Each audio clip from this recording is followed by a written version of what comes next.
అదే RTV app వార్తల్ని క్షణాల్లో చదివే అవకాశం ఉంటుంది. ఒక న్యూస్ పేపర్, ఒక టెలివిజన్ ఛానల్ మీ చేతుల్లో ఎప్పుడూ ఉంటాయి. ప్రతి నెల క్యాలెండర్ పెడితే బీసీ బిడ్డలందరూ ఎంతో ఆశగా క్యాలెండర్ పక్క చూసుకునేవారు. ఈ నెలలో జగనన్న మాకు ఈ పథకం ఇవ్వబోతున్నారు, వచ్చే నెలలో జగనన్న ఈ పథకం ఇవ్వబోతున్నారని ప్రతి కుటుంబంలోని ప్రతి మహిళ కూడా ఒక ప్రణాళికాబద్ధంగా జగనన్న పాలనలో కుటుంబాన్ని నడుపుకొని చక్కగా బిడ్డల్ని చదివించుకున్నారు. ఇన్ని పథకాలు ప్రవేశపెట్టినటువంటి జగన్మోహన్ రెడ్డి గారిని ఆయన పాలనలో కూడా అభినవ పూలేగానే పిలుచుకున్నారు. ఇప్పుడు కూడా అభినవ పూలేగానే జగనన్నని బీసీలందరూ పిలుచుకుంటూ ఉన్నారు. ఇంకొక ముఖ్యమైన విషయం, బీసీలకి బీసీ కార్పొరేషన్ ద్వారా చాలా బడ్జెట్ కేటాయించేశాం, నిధులు వెల్లుగా ఇచ్చేశారు కూటమి నాయకులు అని మాట్లాడుతూ ఉన్నారు. అయ్యా, బీసీ కార్పొరేషన్లో 2369 అప్లికేషన్లు గ్రౌండింగ్ అయిపోయి సబ్సిడీ పడక ఎదురెదురు చూస్తున్నారయ్యా మన బీసీ బిడ్డలు. ఎప్పుడు మీరు ఆ సబ్సిడీని రిలీజ్ చేయిస్తారు?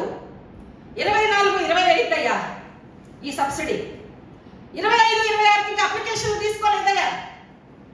ఆ అప్లికేషన్ ఎప్పుడు తీసుకోబోతున్నారు?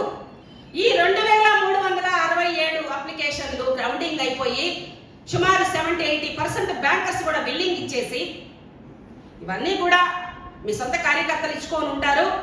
ఎవరైనా సరే పేదలు అర్హులు ఉన్న వాళ్ళకే ఇచ్చుంటారు. కాబట్టి వెంటనే బీసీ కార్పొరేషన్ తరఫున ఈ నిధులని ఏమన్నా త్వరితగతి ఇప్పించబోతూ ఉన్నారా?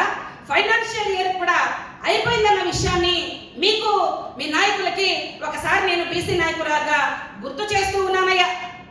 బీసీ కార్పొరేషన్ని బాగు చేసేస్తాం, బీసీ కార్పొరేషన్లో నిర్వీర్యం అయిపోయింది, బీసీ కార్పొరేషన్లో అసలు ఎలాంటి నిధులు లేవు, మేము వస్తే చాలా చేసేస్తామని కల్లబల్లి మాటలు చెప్పిన మీరు ఈరోజు పెండింగ్ లో ఉన్న బీసీ అప్లికేషన్స్ గురించి వెంటనే సబ్సిడీని రిలీజ్ చేసి 25-26కి సంబంధించిన అప్లికేషన్లు కూడా మీరు తీసుకోవాలని చెప్పి నేను మిమ్మల్ని కోరుతూ ఉన్నాను.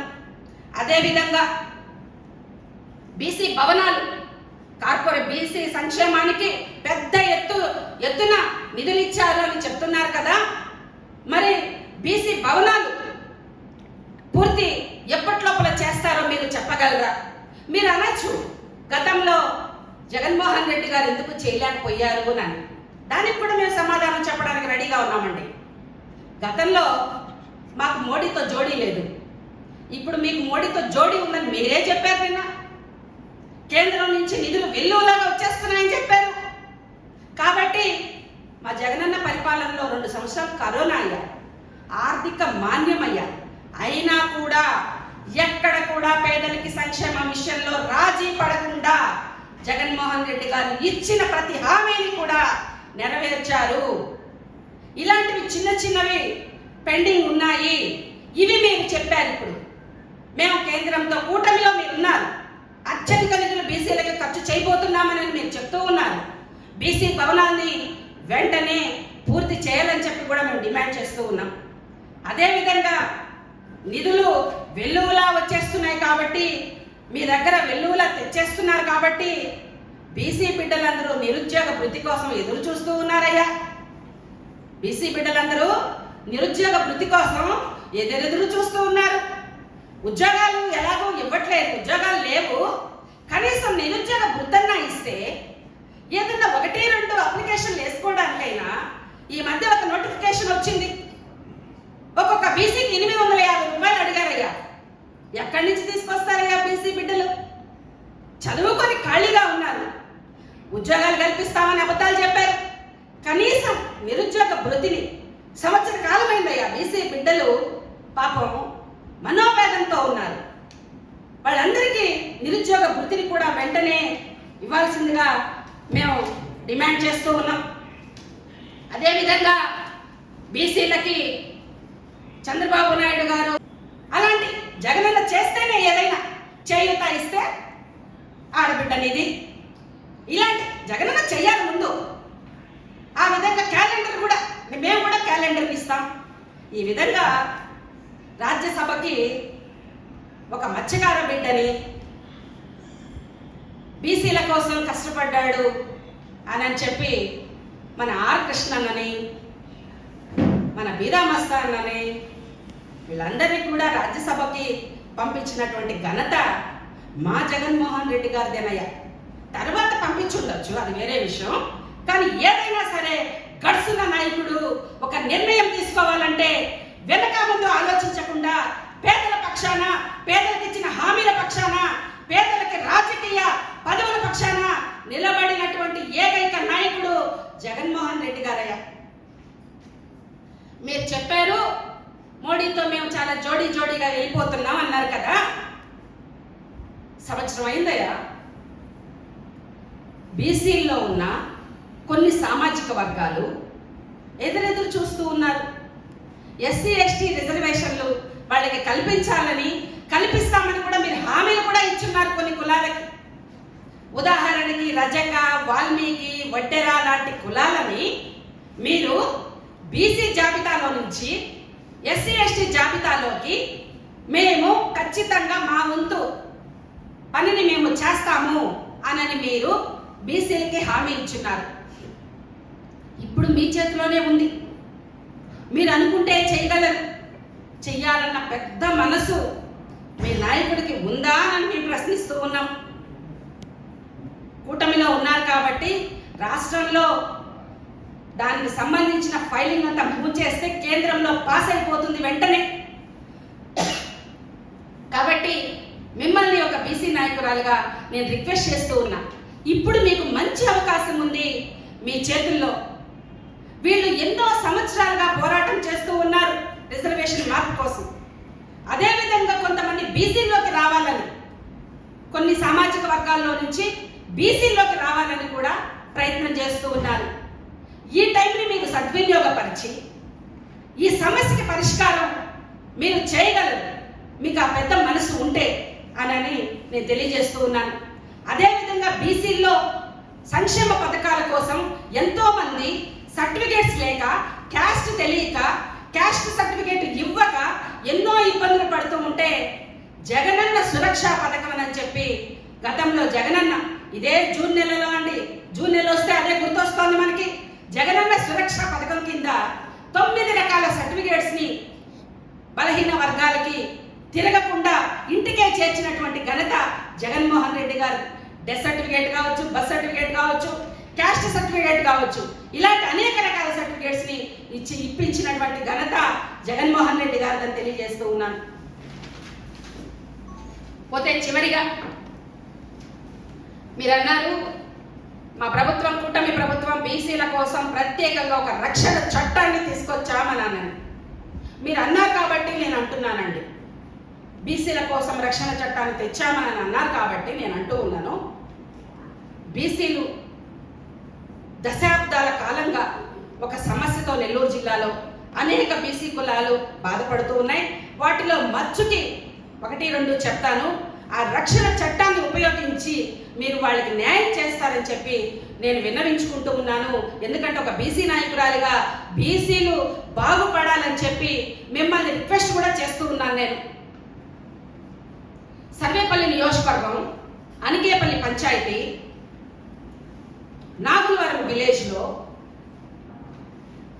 గతంలో గుర్రాలగుంట, మంగళగుంట, చాకలి చెరువు అని బీసీలకి భూములు ఉండేవి. కాలగర్భంలో గుర్రాల గుంట, మంగళగుంట ఏమైపోయిందో తెలియదు. కానీ చాకలి చెరువు survey number 3, Nagulavaram village survey number 3లో 27 ఎకరాల 65 సెంట్లు రజకులకి సంబంధించి, రజకులు దశాబ్దాలుగా పోరాటం చేస్తూ ఉన్నారు.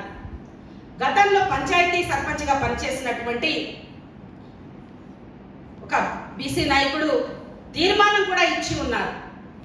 అదేవిధంగా ఇరిగేషన్ అధికారులు కూడా నో అబ్జెక్షన్ సర్టిఫికేట్ ఇచ్చున్నారు.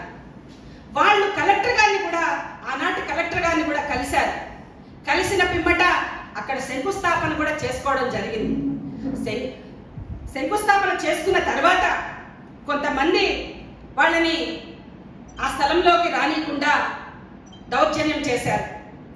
రజకులకి సంబంధించి దోబిఘాట్ నిర్మాణం కోసం, ఇళ్ల స్థలాల కోసం ఆ భూమిని నో అబ్జెక్షన్స్ పొంది ఉన్న ఆ రజక సోదరులకి మీరేమన్నా మీ రక్షణ చట్టం ద్వారా రక్షణగా నిలబడి వాళ్ళకి దోబిఘాట్ని ఏమన్నా కట్టించి ఇవ్వగలరా? రజకులకి ఇళ్ల స్థలాలు ఏమన్నా ఇవ్వగలరా అని నేను కోరుతూ ఉన్నాను. అదేవిధంగా నెల్లూరు నగరంలో వేపదొరువు, బాలాజీ నగర్లో ఉన్న వేపదొరువు, ఆ వేపదొరువులో కూడా దోబిఘాట్ నిర్మాణం కోసం, రజకుల షెల్టర్ కోసం అరెకరా భూమిని, ప్రభుత్వ భూమిని ఆనాటి కలెక్టర్ రాజు గారు రజకులకి కేటాయిస్తూ ఉత్తర్వులు కూడా జారీ చేస్తున్నారు. ఈ భూమిని కూడా ఏమన్నా మీరు దగ్గరుండి బీసీ నాయకులుగా, బీసీలు రజకులు ఇబ్బంది పడుతూ ఉన్నారు, ఈ భూమిని కూడా ఏమన్నా వారికి ఇప్పించి దోబిఘాట్ని కట్టించి ఇవ్వగలరా? మీరు చెప్పిన బీసీల రక్షణ చట్టం ఉంది కాబట్టి మీరు వాళ్ళ తరఫున వాళ్ళకి అండగా నిలబడగలరా అని నేను కోరుతూ ఉన్నాను. కాబట్టి అక్కడున్న 26 ఎకరాలు, సుమారు 27 ఎకరాలు, ఇక్కడ ఉన్నటువంటి 6 ఎకరా, వీటిలో బీసీ కార్పొరేషన్ ద్వారా ఈ భూమిని వాళ్ళకి ఇప్పించి దోబిఘాట్లను కట్టించాలని కూడా నేను కోరుతూ ఉన్నాను. ఎన్ని సమస్యలు బీసీలకు ఉన్నాయి. ఈ ప్రభుత్వం పూర్తిగా నిండా ముంచేసింది బీసీలని అని తెలియచేయడానికి ఏ మాత్రం సందేహం లేదు. బీసీలు ఈనాటికి కూడా అభినవ పూలేగా ఒక్క జగన్మోహన్ రెడ్డి గారిని మాత్రమే చెప్పుకుంటూ ఉన్నారు. రాబోయే రోజుల్లో కూడా భావి తరాలు కూడా అదే విధంగా పిలుచుకుంటారు. మరొకసారి రేపు అధికారం వస్తే సర్వేపల్లి కాన్స్టిట్యున్సీలో ఉన్నటువంటి విషయాన్ని మా జిల్లా అధ్యక్షులైనటువంటి కాకాని గోవర్ధన్ అన్న గారి దృష్టికి తీసుకుని వెళతాము, రజకులకి న్యాయం చేస్తామని కూడా నేను తెలియజేస్తూ ఉన్నాను. మా జిల్లా అధ్యక్షులు బడుగుల పట్ల, బలహీన వర్గాల పట్ల ఎంతో ఆప్యాయంగా, ఎంతో అనురాగంగా ఉంటారు. ఈ సమస్య ఆయన దృష్టిలో లేదు. నాకు ఇటీవలనే ఆ బాధితులు చెప్పడం జరిగింది. లేదనంటే అన్న ఉన్నప్పుడే కానీ చెప్పుంటే వాళ్ళకి ఖచ్చితంగా నేను ఆ దోబిఘాట్ విషయంలో కావచ్చు, ఇళ్ల స్థలాల విషయంలో కావచ్చు, నేను అన్నని రిక్వెస్ట్ చేసి ఆయనకి సమస్యను వివరించి ఉండేదాన్ని. ఏది ఏమైనా మీరు ఇప్పుడు అధికారంలో ఉన్నారు, పెద్ద మనసు చేసుకొని మీరు చేస్తారా? చేయండి. లేదు అనంటే రేపు రాబోయే రోజుల్లో మా వైఎస్ఆర్ కాంగ్రెస్ పార్టీ అధికారంలోకి వస్తుంది, జగన్మోహన్ రెడ్డి గారు ముఖ్యమంత్రి అవుతారు. సర్వేపల్లి నియోజకవర్గంలో గంట బజాయించి మా కాకాని గోవర్ధన్ అన్న గారు ఎమ్మెల్యేగా గెలుస్తారు, మంత్రి అవుతారు. ఆయన చేతుల మీదుగా ఈ బీసీలకి పట్టాలని ఇప్పించగలుగుతానని కూడా నేను ధైర్యంగా చెప్పగలుగుతూ ఉన్నాను. కాబట్టి బీసీలకి స్వర్ణ యుగం కాదు, కాళ్ళకే యుగంగా మేమందరం కూడా పరిగణిస్తూ ఉన్నాం. ఏదైనా ఉంటే వాళ్ళకి ఇచ్చినటువంటి హామీలన్నీ కూడా నెరవేర్చిన తర్వాతనే మాట్లాడాలని చెప్పి కూడా మేము వినవించుకుంటూ ఉన్నాం. మరిన్ని వీడియోస్ కోసం ఛానల్ ని సబ్స్క్రైబ్ చేయండి, లేటెస్ట్ అప్డేట్స్ కోసం వాట్సాప్ ఛానల్ ని ఫాలో చేయండి అండ్ లింక్ డిస్క్రిప్షన్ లో